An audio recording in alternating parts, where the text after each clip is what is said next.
Ahoy! The devs have given us yet another massive info dump, and they have announced that the patch notes will be happening tomorrow. Because of that, I'm gonna put two videos together. So the first part here will be all the new information that came out today, and then some other stuff from yesterday that I hadn't covered yet. So you have it all in one big video now, so that tomorrow we can just focus on the patch notes. They already said that this will be an immense update, so not everything will actually be in the patch notes. There will be some things that you can only discover by playing, but I'm expecting the patch note themselves to be pretty big as well. And speaking of things that are big, so is the patch itself. On Steam, it will likely be around 60 gigabytes. On consoles, only sub 20, they say. There won't be any pre-download for this, which is very frustrating for people with slow internet like me. And the client will be available around 5 to 6:30-ish AM PT, with the servers being aimed to be up by 7 AM. So you really might just have half an hour of downloading before the patch, since there's no proper preload. So yeah, you might not be able to get into the servers right away. Maybe this is on purpose, maybe they want to stagger people coming in that way. I still dislike this kind of model. I much prefer a pre-download, but I also know that there are some limitations with Steam in that regard. Now, there are tons more important changes that are coming, especially perk changes as well, that will significantly change every build that we know of. Before we get into that, consider subscribing and clicking the bell if you want to get updated about all the other news coming out for New World Nighthaven, as well as if you want to get early trading tips, consider supporting me on Patreon. Thanks to all of my patrons who already do that, and now let's get into the changes. Jewelry will be getting base stats similar to how armor pieces have armor, for example. Amulets will have up to plus 5% max HP based on gear score, so that would be at 800 gear score. Rings will have up to 10% base damage, so this is particularly spicy in my opinion. Obviously everyone's going to be using a ring, but having that base damage all the time. The question is what will happen to certain other damage perks in return, because we've already seen that, for example, burning is significantly reduced in its effect. Earrings will have up to 5% flat cooldown reduction based on gear score, but there are also some other changes that are coming to cooldown reduction. Namely, refreshing move and refreshing have been reduced on old items, and on new items you will only find it on earrings as a fixed perk. Fixed perk meaning it's not a socketed perk. And refreshing move will share the same exclusive label as refreshing, so you have to choose between refreshing or refreshing move only on earring now. Also for refreshing move, lights and heavy attacks have been split up into two separate values to make the cooldown reduction on heavies more valuable, particularly interesting for warhammers and greatswords. Nimble Coat, which also gives you cooldown reduction, still exists. It still has its highly refreshing perk, but it no longer has a normal refreshing on it. But it sounds like between your earring plus the refreshing perk on the earring plus the Nimble Coat perk, you should still get a pretty solid amount of cooldown reduction at least. I already talked about Hearty being removed. We have a little bit more information about that now. The light and medium dodge cost will now be 45 stamina, so you'll have 10 stamina left when you have done 2 dodges, whereas the heavy dodge will be 50 stamina, meaning you'll have to wait a little bit if you want to do a third dodge. So mechanically it will feel very similar, only without Hearty and with your max stamina being 100. Hearty has been replaced with a perk called Gambled Energy, or maybe Gambit Energy, maybe it's a typo, which is a weaker variant of the Gambit gem functionality that grants damage while your stamina is not full. We'll talk a little bit more about the new weapon gear tiers later, but one of the questions that was asked was if we can get the scaling values for them. And they couldn't really give us the values, but then somebody else suggested that the value would be 91+% for S tier, and then going down by 10% from S to A, B, C, D, E, F, and so on. And the answer from theirs was, I think this is right, yes. So I'm still gonna wait for the double confirmation there, but it sounds like it would be S being like up to 100 and A being up to 90 pretty much. I don't know how these up to values will play out anyways. We'll find out the details soon. Somebody wanted to know about ward consumables in Catacombs, which is quite relevant because it could be quite expensive to constantly swap around while in a run. And they couldn't really give us information, but Joel said, I'm assuming since it's fairly RNG, it's going to be a choice as to what you're bringing or refreshing and when. Not really liking the sound of that. I'd much rather have them just being disabled entirely or give us a blanket potion of some sort. Hopefully they will figure that one out a way where we don't have to chug 10 potions per run just to get through. For sockets, we got some more information, some extra confirmation. On the pieces that drop from M3 with 4 sockets, you can theoretically have 4 of the same type, excluding gems which only ever roll 1 max. So a lot of RNG here when it comes to what you could get out of a 4-socket piece. Anytime a charm slot rolls, it rolls between the 4 slot types, and the gem slot is not automatic, and yes, you can roll pieces without gem slots, which means that I'm thinking a lot of rolls might just end up being bad if they don't have a gem slot. So there's definitely a component of RNG in that. There was the follow-up question if you can have 2 modifiers on the same skill. So it's the same ability with the sockets. And they think that you can't. They say they're 90% sure that you can't, but they will see if they get the information confirmed later. There were a lot of questions about existing items. Existing items didn't lose any perks beyond just the attributes. They replaced the attribute perks, as they said, with replacement perks that are mediocre since attributes were moved to leveling. No current gear has the perk tier 2. They all have the original perks that they always had, and only new gear will have the tier 2 perks. And also in that context they said that sometimes you need bad rolls on items to make the good ones feel better. It's okay if some of them are garbage, but they are also still looking into that in the future. There were some questions about other limitations on what perks can go into certain sockets, or if there are any limitations like damage con and so on that we used to have where perks compete with each other and you can't have all of them. There's first of all the limitation that infixes are always just 1, and the old system still exists, the old fixed perks, and they still roll on most new items as tier 2s, I suppose. But not all of the same perks may exist in the fixed buckets that you can roll. Some of them may be converted to the socket system. So unfortunately no more direct details on the damage con stuff. On artifacts, there is no option to get a second copy of an artifact. They're saying that the charm slots should mitigate some of that, so you have some more adjustment options with the artifact, but obviously you'd have to swap out the charm every time. So this is not really fully solving that. There were quite a few changes to artifacts in general. Not sure about finisher specifically, but they were not able to give us all of the artifact info just yet, so we're probably gonna see some surprising changes there. Another very important question that I've heard many times myself now and that seems to cause a lot of confusion is the whole upgrade artifact system. So the first question here is, do artifacts still unlock their perks, being all of the individual perks that you do through the little quests? And the answer here is, yeah, they still do have unlocks. Additionally, what happens to upgrading? The recipes to upgrade the artifacts to 725, the ones that use Inductor, Gargonite Inductor or Coconuts, are gone after Season 10. They still drop at 700, but can be upgraded. It is more, do you want to spend resources now, being your Coconuts and Inductors, or Umbral later? To be clear, the last step to craft or upgrade artifacts for the final perk is still there. That is the one that will now unlock the socket, whereas at the moment you just put a perk mod in there. The upgrade that was removed was the craft to upgrade older artifacts to 725 specifically.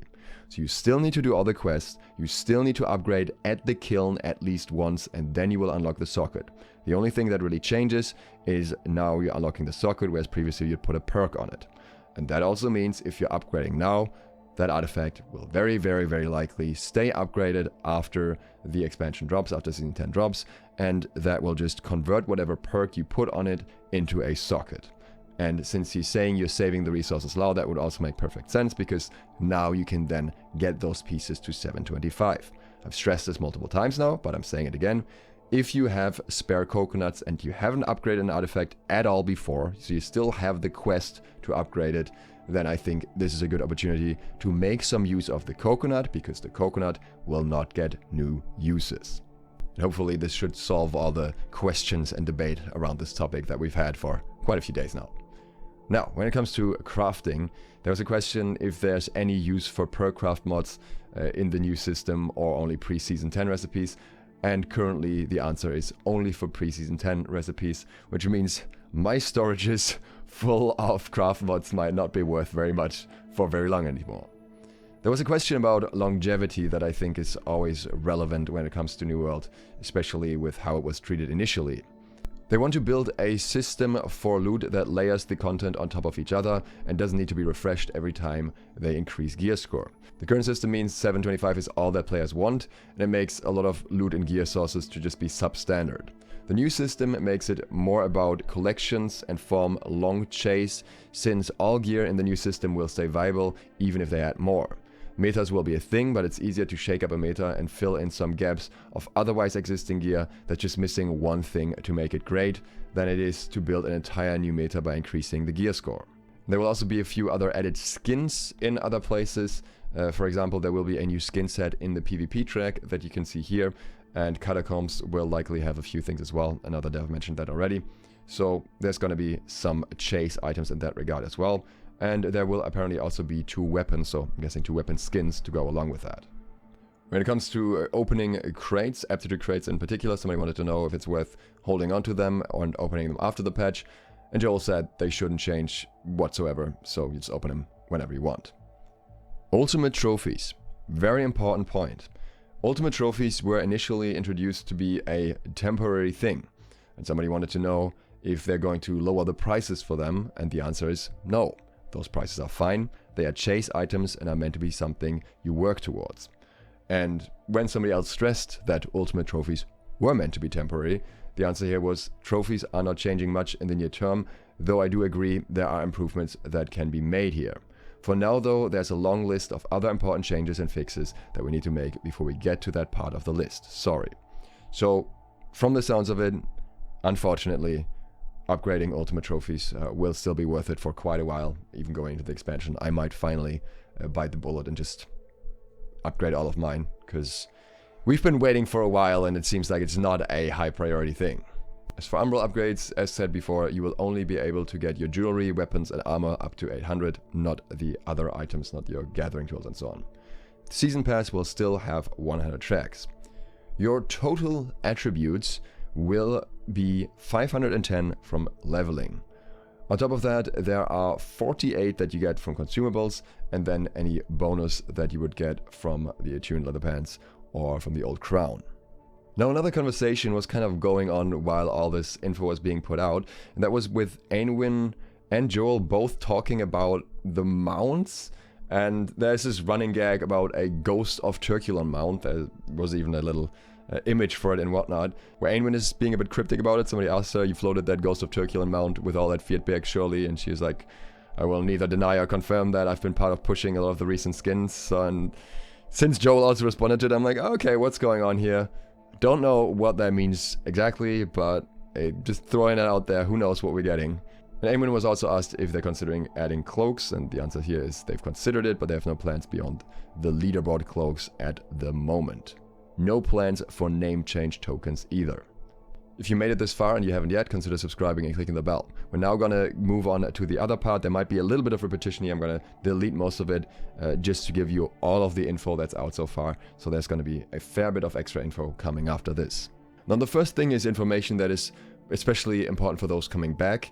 Katie announced that you don't have to complete the Elysian Wild or Brimstone MSQ to explore Nighthaven. You don't have to do any of that main story quest. It automatically unlocks at level 65 instead, which is very nice, so you don't have to grind through that first. Although they of course say you should do it anyway, just enjoy it. But if you want to jump in on the new content first, I think that is a good thing to know. There were quite a few questions regarding the new Umbral Crystals. One of them was the limits per source, and they say that any source can hit the weekly Umbral cap, so if you want to, you can just do one activity over and over and hit the Umbral cap that way. It's not partitioned between all activities, so you just choose whatever you want to do. And higher mutation tiers will give you more Umbral Crystals, but also in general, each piece of content has a different Umbral value, which makes sense, otherwise an arena could have as much as an outpost rush, and it's obviously much quicker. They say though generally most of it shouldn't be a slog though, and you should just get it naturally while you play and farm other things. There are two Umbral caps, a wallet cap of 4k and a weekly earnings cap of 4k as well. This means you can only ever earn 4k per week, no matter what. However, the wallet cap is only there to stop you from hoarding the currency into the tens of thousands over time. So if you are spending some of your umbrals, then you can earn more again next week. So as an example, if you have already done a few weeks and you start a week with 1000 umbrals in your wallet, and then you earn 3000 more, then you would be at wallet cap at that point.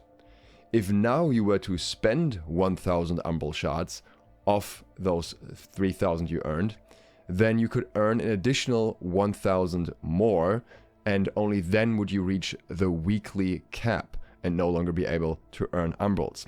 Or, same example, if you had 2000 in there and you earn another 2000, then you can spend 2000 or more and you can earn another 2000 again. So it's two caps that are basically on the same level. The real approach for most people will be to just earn their umbrals per week, spend them, and earn them again next week. Now we're moving on to artifacts. There are only 2 artifacts this season, the bow as well as the hatchet, which we've both seen now. And somebody asked if with artifacts gaining a socket after the rework, will the artifacts without a built-in gem socket previously, like Serenity or Crescent Wave, get a gem socket? Will gem socket pins in the faction shop lose its meaning? And the answer here was, yeah, all old items get sockets. See the reworked crown above.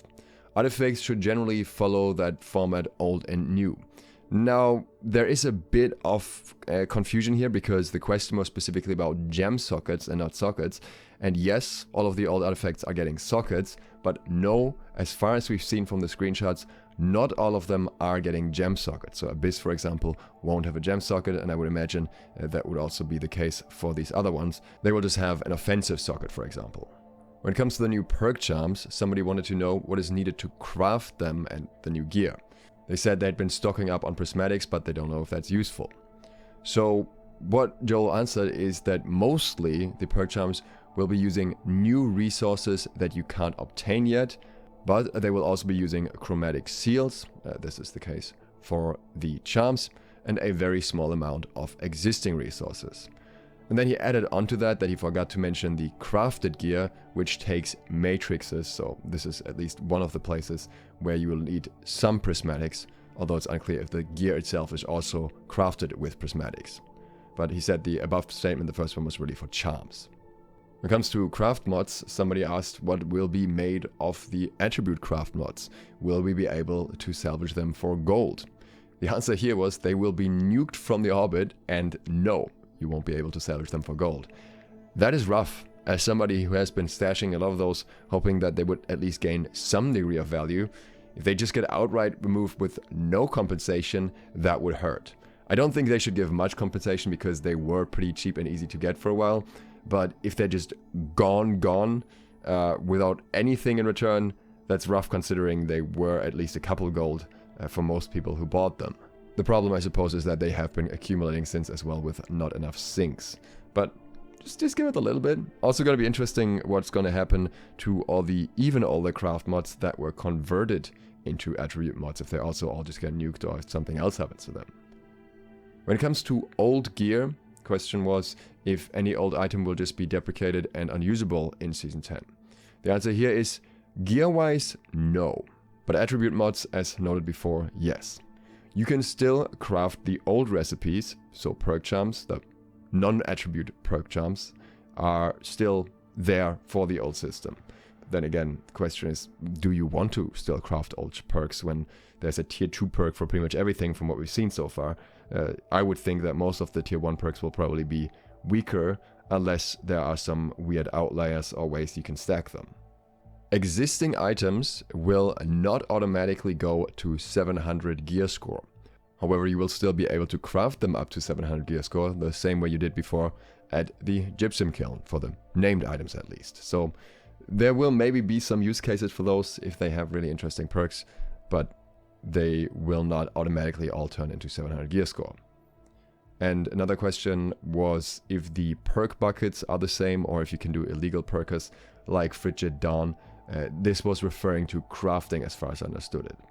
The answer here was the old items will have the old perk bucket, so Frigidon will still be Frigidon essentially.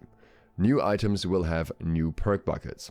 Illegal perks do not exist in rolled buckets and require a designer to make that item with static perks, so it has to be designed that way on purpose, you can't just craft it. And Joe also said, I do not believe any of the new items currently have illegal perks yet. So while this might still happen in the future, I guess infixes are kind of taking that role anyways. We have confirmation that there will be no new food tier, which in combination with the information that there will be no new crafting tiers, no new trade skill tiers, probably means that most food, most consumables in general, will stay the same. For the new raid, in order to unlock it, apparently the restriction will be being level 70. So you don't need to quest unlock it first or anything. As long as you reach that level, you should be able to enter. This is referring to the Isle of Night raid. When it comes to Hive of the Gorgons, things have changed a little bit as well. So there is no longer a raid limit for Gorgon either, so you can get all the named gear over and over if you want to. But seals chromatic seals were removed from the Hive because of the limits for buying them removed in general, which it sounds like it's going to be a bit more expensive to get those chromatic seals. I thought this would be an easy way to get them in the expansion. I guess not, but maybe the new raid will supply those instead. Another question here was, why do raids have unlimited runs but we still have entry limits on dungeons and now catacombs? Joel's answer was, instance limits are not the same as loot limits. Raids may still have a weekly or daily limit on how many times you can do them in total. He doesn't know that. But his comment was specifically about getting loot from bosses. If you kill the bosses, they should drop loot every time now. He also said that the gear for Hive of the Gorgons was not updated, but since it's above 700, you can upgrade it all to 800. The creatures were slightly up-leveled to 75, whereas the top tier is level 80 creatures, just to make it not a pushover. And somebody very specifically asked what the thought process around players wanting to do Hive now was, since the gear and the rewards seem to be outdated without the seals and everything. The response? The thought process honestly is I can add sets to any piece of content over time to both supplement existing sets and disrupt the meta. The original design intent was to build a system long-term that was far more flexible when we released new content. The current system, anytime we raise gear score, the kill stat, because then we have to remake all of the rewards. Sets and umbrals give my design team the ability to both reinvigorate existing content as well as create fun new rewards. So we might see some better rewards in Hive down the line. I still would have wished that they kept it a bit more interesting, maybe with chromatic seals. He also mentioned that Winterforge does not touched by any of the changes this time around. Another bit of info he gave us was some of the scalings for new weapons, and I put together a table here with all of the scalings that we know now, since there are quite a few that have been revealed to some degree. So the Ice Gauntlet will scale A tier with Int and E with Strength. There's still a bit of confusion about the whole A tier and S tier thing, because the dev that originally talked about it didn't even mention the existence of the A tier, basically went from S tier to B tier.